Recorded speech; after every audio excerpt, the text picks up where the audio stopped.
Mari kita mengikuti jalan salib sebagai wujud kasih kita kepada Tuhan, dan di mana kita tahun ini memasuki atau merenungkan dan juga menghidupi sebagai peziarah pengharapan.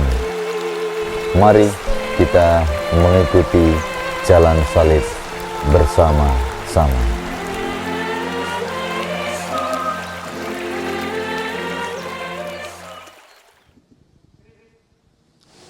Saudara-saudara terkasih, hari ini kita berkumpul untuk merenungkan sengsara Tuhan kita Yesus Kristus. Dengan mengenang kembali sengsara Tuhan Yesus, kita ingin makin menyadari betapa besar kasih Allah kepada kita dan berharap kita semakin sadar akan segala dosa-dosa yang sering kita lakukan. Dosa-dosa yang sering kita lakukan yang menyebabkan Tuhan Yesus sengsara sampai wafat di kayu salib.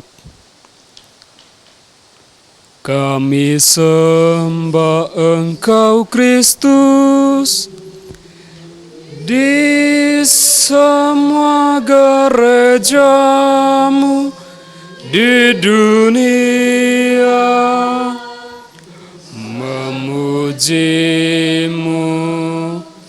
karena Kau tebus dunia dengan salib suci-Mu. Dalam nama Bapa dan Putra dan Roh Kudus, marilah berdoa. Allah Bapa yang Maha Baik, kami bersyukur kepadamu. Pada hari ini kami Kau kumpulkan.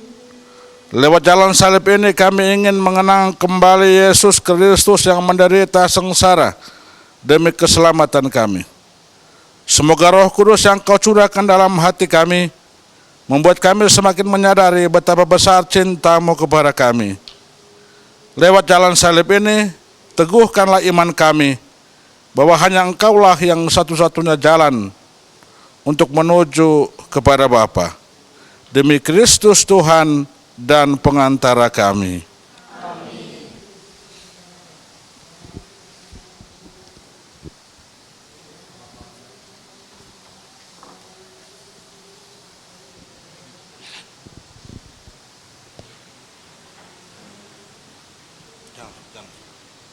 Tuhan sertamu, terpujilah Engkau di antara wanita, Dan terpujilah buah tubuh-Mu Yesus. Santa Maria Bunda Allah, doakanlah kami yang berdosa ini, sekarang dan waktu kami mati. Amin. Salam Maria, penuh rahmat, Tuhan sertamu. Terpujilah Engkau di antara wanita, dan terpujilah buah tubuh-Mu Yesus. Santa Maria Bunda Allah, doakanlah kami yang berdosa ini, sekarang dan waktu kami mati. Amin. Salam Maria, penuh rahmat, Tuhan sertamu. Terpujilah Engkau di antara wanita, dan terpujilah buah tubuh-Mu Yesus. Santa Maria Bunda Allah, doakanlah kami yang berdosa ini, sekarang dan waktu kami mati. Amin.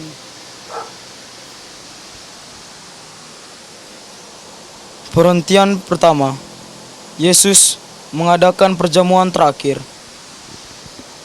Kami menyembah Dikau ya Tuhan dan bersyukur kepadamu, sebab dengan salib suci-Mu Engkau telah menebus dunia. Yesus tahu bahwa Dia akan wafat. Maka sebelum wafat, Yesus memberikan pesan-pesan terakhirnya. Pesan terakhir Yesus adalah, "Inilah tubuhku dan inilah darahku. Makan dan minumlah kamu semua sebagai penebusan akan dosa. Dan lakukanlah ini sebagai peringatan akan daku." Hal apa yang harus direnungkan dari peristiwa ini adalah bagaimana prosesnya terjadinya hosti kudus itu, yaitu dengan wafatnya Yesus, maka Yesus akan menjadi santapan penghapusan dosa. Proses inilah yang akan diingat-ingat oleh para muridnya. Renungan firman Tuhan. Lalu ia mengambil roti, mengucap syukur, memecah-mecahkannya dan memberikannya kepada mereka. Katanya, "Inilah tubuhku yang diserahkan bagi kamu. Berbuatlah ini menjadi peringatan akan aku." Demikian juga dibuatnya dengan cawan sesudah makan. Ia berkata, "Cawan ini adalah perjanjian baru oleh darahku yang ditumpahkan bagi kamu." Renungan. Sebagai murid Kristus, kita diajak untuk memahami bahwa Ekaristi, Hosti Kudus, merupakan puncak penebusan dosa. Tuhan Yesus, tolong kami meresapi perintah-Mu sampai wafat di salib.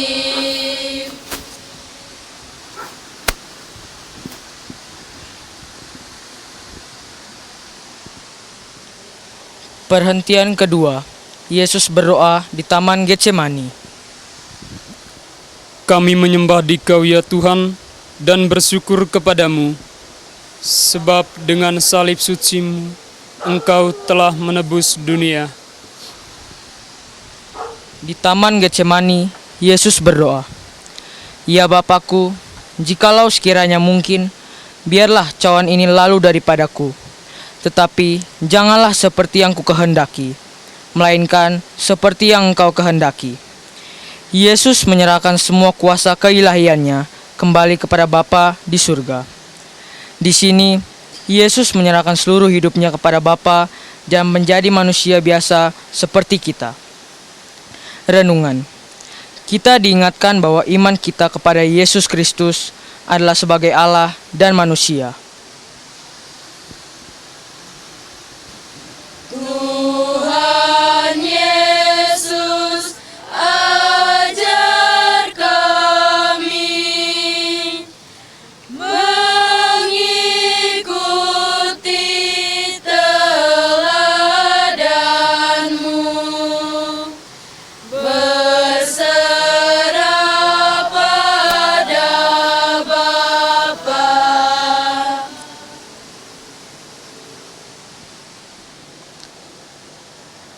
Perhentian ketiga, Yesus didera, pakaiannya dilucuti, dan kepalanya dipukul dengan bambu.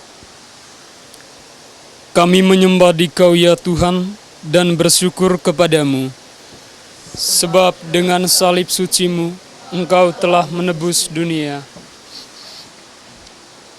Yesus kedinginan dan kesakitan, tetapi Yesus tetap bertahan, karena kasihnya kepada manusia mengalahkan rasa sakitnya. Di sini Yesus disakiti secara fisik. Seperti kita juga sama, Allah Bapa menguji kekuatan fisik kita sebelum diberi beban salib. Yaitu Allah ingin mengetahui kekuatan fisik kita, sehingga nantinya Allah Bapa tahu seberapa besar kuk yang akan dipasang pada tubuh kita. Renungan. Yesus menjadi jalan atau model kemanusiaan kita dalam menghadapi dan menyikapi penderitaan fisik. Bapa, beri kekuatan bila raga kami lemah menghadapi ujian.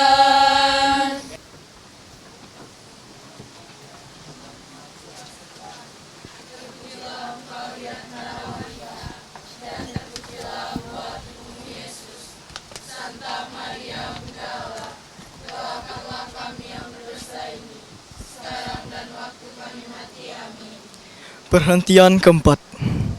Yesus dimahkotai duri, dihina dan diludahi. Kami menyembah Dikau ya Tuhan dan bersyukur kepadamu, sebab dengan salib suci-Mu Engkau telah menebus dunia. Yesus tidak hanya disakiti secara fisik, tapi juga secara rohani. Kita pun mengalami hal yang sama. Sebelum memanggul salib, juga diuji secara rohani. Untuk menyiapkan kekuatan rohani kita, Allah Bapa selalu memberi beban yang masih bisa kita tanggung.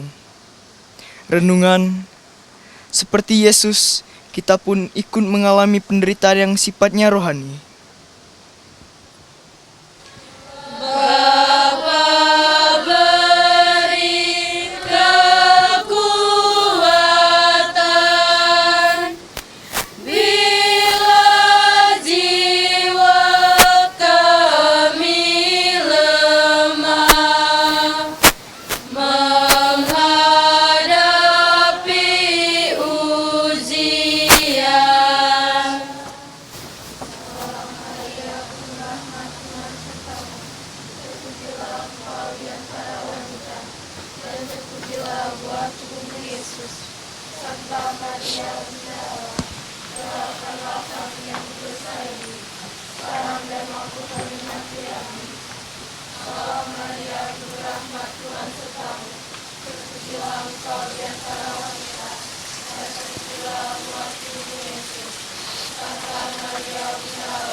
Perhentian yang kelima, Yesus memanggul salib. Kami menyembah Dikau ya Tuhan dan bersyukur kepadamu, sebab dengan salib suci-Mu Engkau telah menebus dunia. Yang dipanggul Yesus adalah dosa-dosa manusia yang dicintainya. Karena untuk itulah Yesus dilahirkan ke dunia. Salib yang dipanggul oleh kita adalah hal-hal duniawi, keluarga, harta, kedudukan, ketenaran, kaul-kaul atau janji, dan sebagainya. Semakin ego kita kuat, maka salib yang kita panggul semakin terasa berat. Salib yang kita panggul akan semakin terasa ringan bila kita banyak berdoa. Buah dari berdoa adalah kasih dan saling melayani. Dan itu jelas meringankan beban salib kita. Seperti yang dapat kita teladani sewaktu Yesus hidup. Yesus mengutus muridnya pergi berdua-dua. Itu supaya mereka bisa saling berbagi dalam memanggul salib. Bila mereka saling mengasihi satu sama lain, maka beban salib mereka terasa ringan. Demikian juga dalam kehidupan keluarga kita. Jika suami istri saling mengasihi, saling melayani, maka beban salib yang dipanggul semakin ringan. Renungan, setiap orang memanggul salib dengan beban yang berbeda-beda. Yesus menunjukkan cara terbaik menyikapi beban salib adalah berbagi kasih. Kayu salib Ia panggul, mari kita pun memikul salib kita di dunia.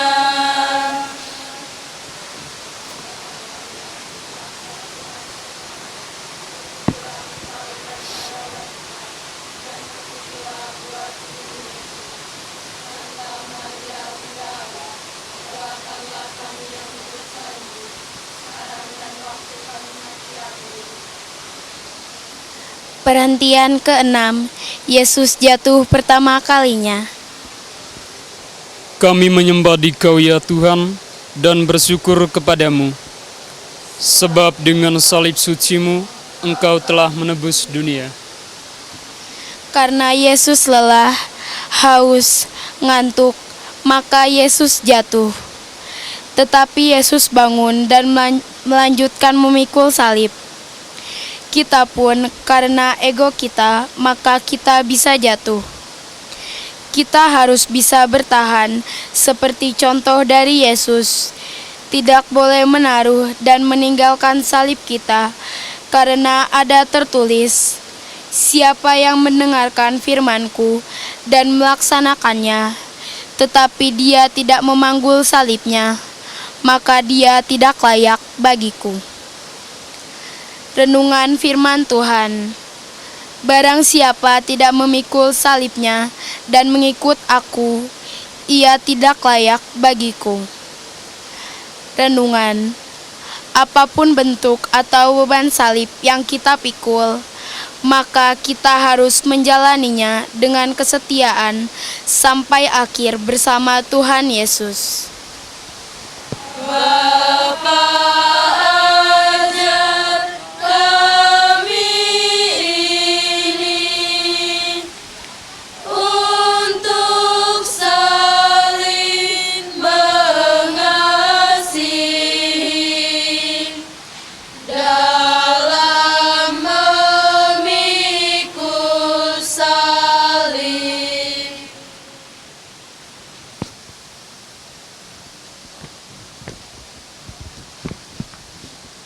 Perhentian ketujuh, Simon dari Kirene membantu memikul salib Yesus.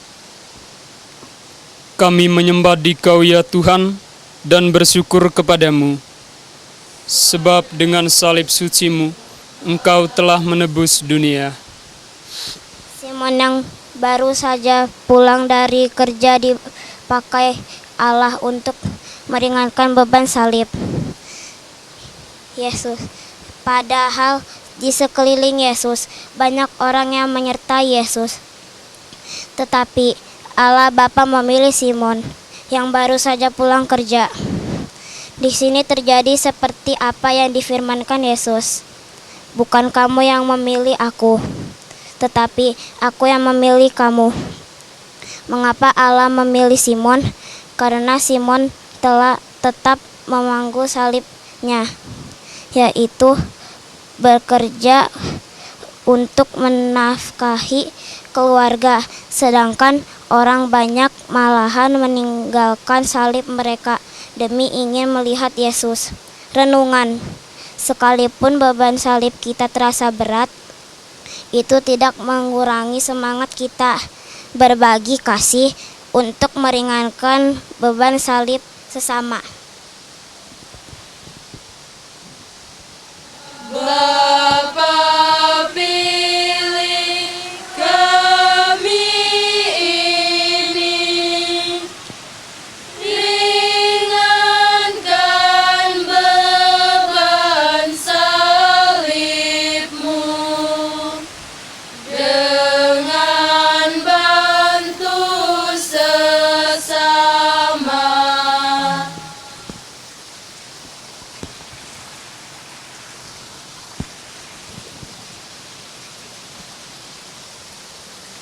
Perhentian ke-8, Yesus jatuh kedua kalinya. Kami menyembah Dikau ya Tuhan dan bersyukur kepadamu, sebab dengan salib suci-Mu Engkau telah menebus dunia. Meskipun Yesus sudah dibantu Simon, karena sudah lemah akhirnya Yesus terjatuh lagi. Tetapi Yesus terus melanjutkan memikul salibnya. Kita pun, karena beban salib yang berat, maka kita bisa terjatuh. Itu terjadi karena iman kita lemah.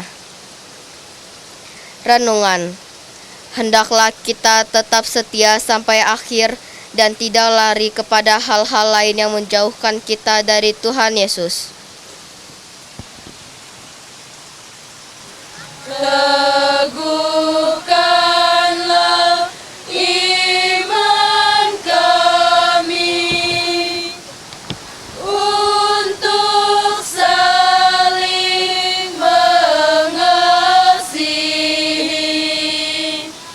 dalam memikul salib.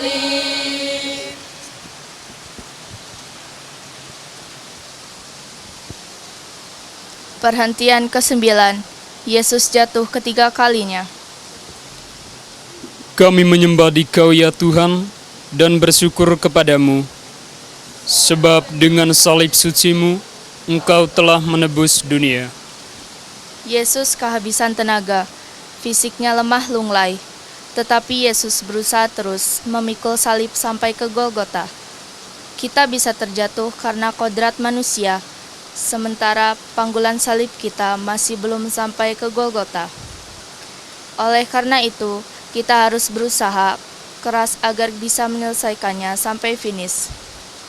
Renungan, jatuh lagi karena beban salib adalah wajar, namun jangan patah semangat, sebab Tuhan Yesus menyertai kita agar bangkit lagi. Bapa kuatkanlah kami, bila kami jatuh lagi, karena kodrat ilahi.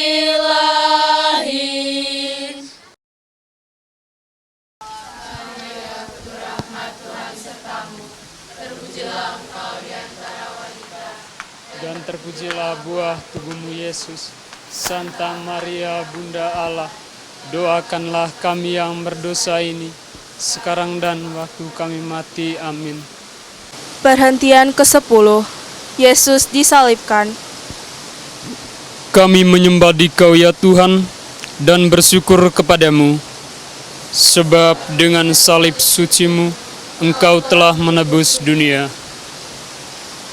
Setelah sampai Golgota, Yesus sudah lunglai tidak berdaya. Yesus dipaku di kayu salib oleh manusia yang dicintainya. Bahkan dosa-dosa mereka ditebus oleh Yesus. Kita pun boleh jadi mengalami hal sama. Kita ditinggalkan, dikucilkan oleh orang-orang yang dahulu kita cintai. Renungan, sebagai murid Kristus yang sejati, kita diminta untuk taat sampai akhir, meskipun berakhirnya di mana tidak kita ketahui. Mampukanlah kami ini melewati pencobaan yang akan kami alami.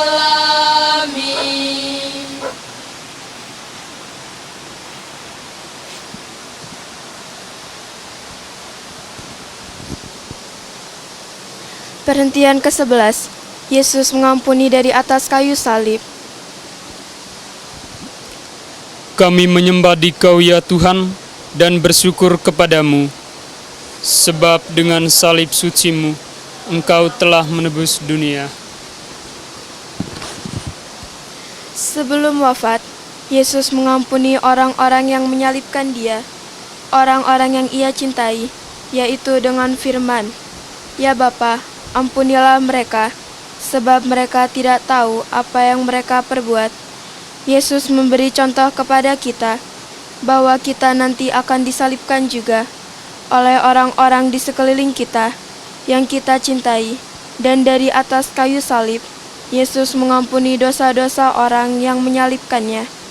Jadi salib kita harus dengan setia kita pikul sampai mati, karena nanti salib tersebut akan menjadi tempat atau wadah untuk mengampuni. Barang siapa mendengar firman-Ku dan melaksanakannya, tetapi dia tidak memikul salibnya, ia tidak layak bagiku. Kalau sampai saat kita akan mati dan tidak membawa salib kita, maka kita tidak punya tempat untuk mengampuni. Bagaimana Allah Bapa di surga bisa mengampuni kita? Barang siapa tidak memikul salibnya dan mengikut aku, ia tidak layak bagiku. Renungan, Yesus mengajarkan kita memanggul salib, berarti mencintai orang lain sampai sempurna.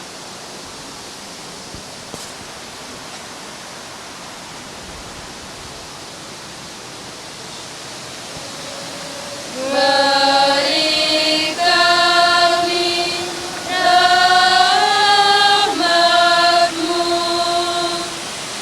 untuk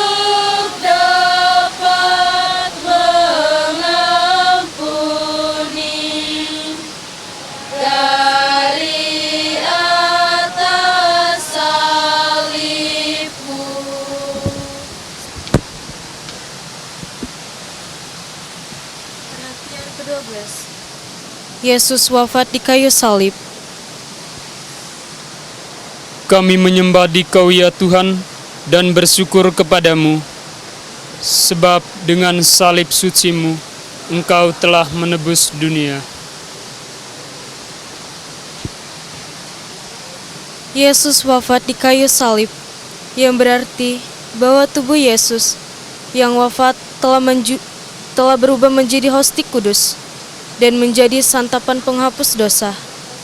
Seperti yang disampaikan pada saat perjamuan terakhir, inilah tubuhku dan inilah darahku, makan dan minumlah kamu semua sebagai penebus akan dosa. Ada tertulis dalam Injil Yohanes, karena begitu besar kasih Allah akan di dunia ini, sehingga Ia telah mengaruniakan anaknya yang tunggal, supaya setiap orang yang percaya kepadanya tidak binasa, melainkan beroleh hidup yang kekal. Disinilah hostia kudus Yesus, lambang kasih Allah pada dunia, tergantung di kayu salib. Renungan firman Tuhan. Dan ketika mereka sedang makan, Yesus mengambil roti, mengucap berkat, memecah-mecahkannya, lalu memberikannya kepada murid-muridnya, dan berkata, "Ambillah, makanlah, inilah tubuhku." Sesudah itu, Ia mengambil cawan, mengucap syukur, lalu memberikannya kepada mereka dan berkata, "Minumlah kamu semua dari cawan ini, sebab inilah darahku, darah perjanjian ditumpahkan bagi banyak orang untuk pengampunan dosa." Renungan. Cinta Allah yang besar kepada manusia adalah ketika Yesus wafat. Tubuh yang wafat itulah hostia kudus, yang merupakan lambang kehadiran cinta Allah kepada manusia dalam Ekaristi.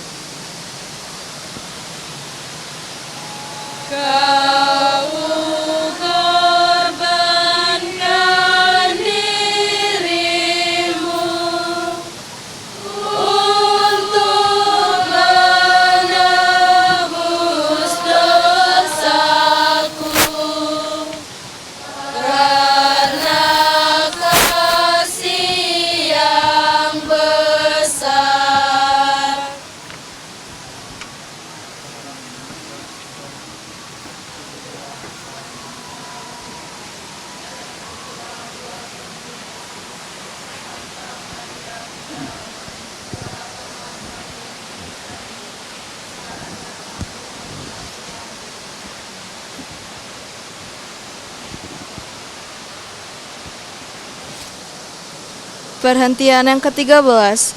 Bunda Maria menurunkan hostia kudus Yesus ke pangkuannya. Kami menyembah Dikau ya Tuhan dan bersyukur kepadamu, sebab dengan salib suci-Mu Engkau telah menebus dunia. Hanya manusia yang punya kasih abadi yang bisa menurunkan lambang kasih Allah dari salibnya, yaitu hanya Bunda Maria lah satu-satunya manusia yang bisa menurunkannya. Kasih harus bertemu dengan kasih. Air tidak mungkin bertemu dengan minyak.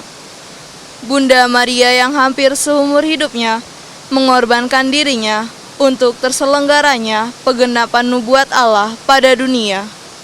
Mengandung bukan karena keinginan dirinya. Dia menderita cemoohan bukan karena salahnya. Dia mengandung bayi selama 9 bulan, bukan atas kemauannya. Dia melahirkan di kandang domba. Dia sangat menderita. Semua dilakukan hanya karena patuh dan cinta kasihnya pada perintah Allah Bapa di surga. Renungan. Bunda Maria menjadi contoh atau teladan bagi kita tentang kesetiaan terhadap firman Allah bagi kehidupan kita. Oh Maria, Bunda Kudus, yang setia ikut Yesus, Kau teladan hidupku. Perhentian ke-14. Bunda Maria menyerahkan hostia kudus pada dunia. Kami menyembah Dikau ya Tuhan dan bersyukur kepadamu, sebab dengan salib suci-Mu Engkau telah menebus dunia. Hanya Bunda Maria yang bisa menyerahkan hosti kudus sebagai penghapusan atas dosa. Karena Bunda Maria yang membuatnya selama 33 tahun, dari darah, air susunya, keringatnya, cucuran air matanya, dan dari kasihnya yang mendalam, sehingga jadilah hosti kudus. Kalau orang tidak percaya dengan Bunda Maria dan mempersembahkan roti perjamuan kudus, apakah roti itu yang dibuat oleh Bunda Maria? Apakah roti itu roti penghapusan atas dosa-dosa kita? Renungan. Amat pantaslah sebagai murid Kristus, kita menghormati dan memberi tempat istimewa pada Bunda Maria dalam menghantar kita pada Yesus Kristus. Per Mariam ad Lesum. Pada dunia Kau berikan Putramu yang Kau kasih, penebus dosa kami.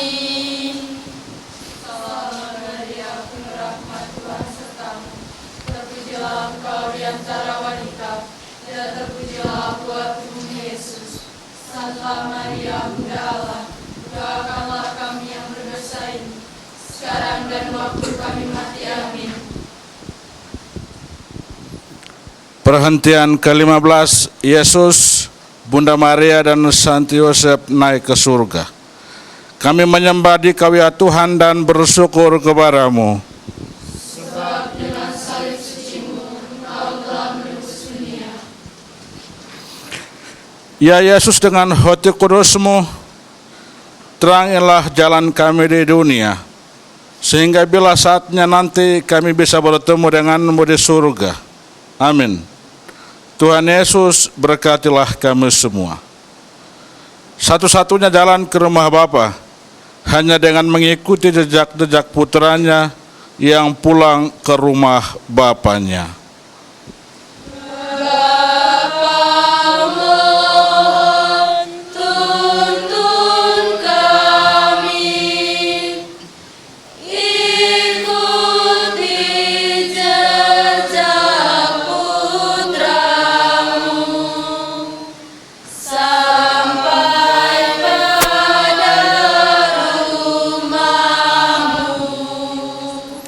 Marilah berdoa. Ya Allah Bapa kami dalam surga, begitu berat jalan yang harus kami tempuh untuk menuju rumah-Mu. Bimbinglah kami selalu, serta terangilah jalan kami, sehingga kami tidak tersesat ke jalan yang salah. Terima kasih Bapa, demi Kristus Tuhan dan pengantara kami. Amin.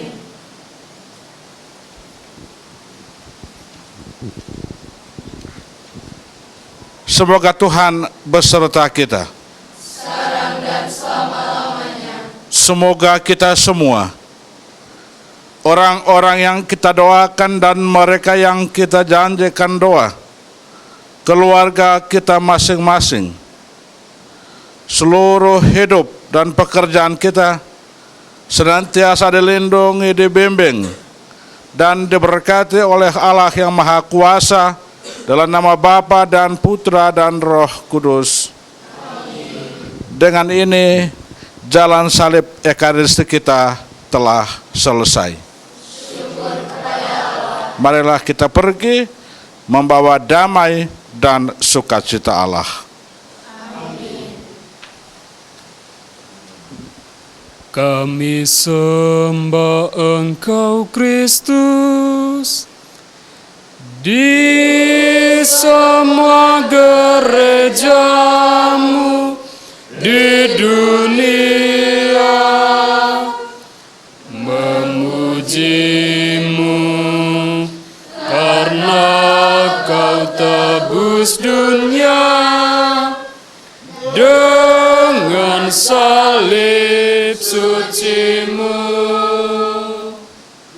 kepada Bapa dan Putra dan Roh Kudus, seperti pada permulaan, sekarang, selalu,